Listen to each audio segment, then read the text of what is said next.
Pablo और Bruno बहुत अच्छे दोस्त थे। वो बहुत मेहनती थे, लेकिन उनके पास कोई काम नहीं था। उनके सपने भी बहुत बड़े थे। एक दिन एक न्यूज़पेपर में एक जॉब निकली। दोनों बहुत खुश हुए और जॉब लेने के लिए गांव के मुखिया के पास चले गए। खुशकिस्मती से ये जॉब दोनों को ही मिल गई। दोनों को एक एक बाल्टी दी गई और कहा गया कि उनको गांव से दूर एक तालाब में से पानी की बाल्टी भर के लानी है। पानी की एक बाल्टी के लिए उन्हें $1 दिया जाएगा। इस तरह से गांव में पीने के पानी की कमी को पूरा किया जाएगा। दोनों बहुत खुश थे। अगले दिन से उन्होंने काम करना शुरू कर दिया। वो दिन में कई बाल्टी पानी भर लेते थे। दिन गुजरते गए और उनके पास अब पैसे भी आने शुरू हो गए थे। ब्रूनो अपने इस काम से बहुत खुश था, लेकिन पैब्लो सेटिस्फाइड नहीं था। उसे लगता था कि धीरे धीरे उसकी बॉडी वीक हो रही है और वो ये काम सारी उम्र नहीं कर पाएगा। एक दिन पैब्लो को एक आइडिया आया।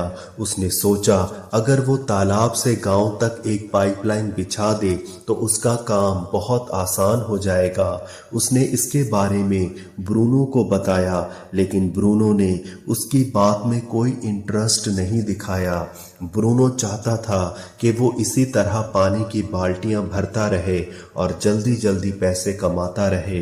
दूसरी तरफ पैब्लो ने डिसाइड किया कि वो पाइपलाइन अब खुद बिछाएगा। इसके लिए वो दिन रात मेहनत करता रहा और पहले महीने के अंत तक उसके हाथ कुछ नहीं लगा। सारे गांव वाले उसका मजाक उड़ाने लगे।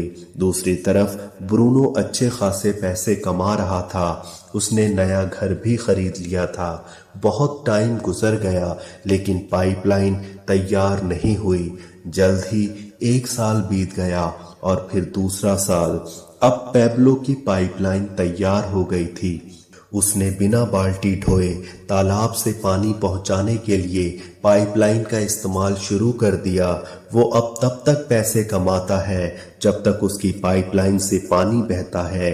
यहाँ तक कि सोते टाइम और खाते टाइम और छुट्टी के समय भी वो पैसे कमाता है। पैब्लो को अपनी दूरदृष्टि पर गर्व था। उसकी लगन और मेहनत रंग लाई।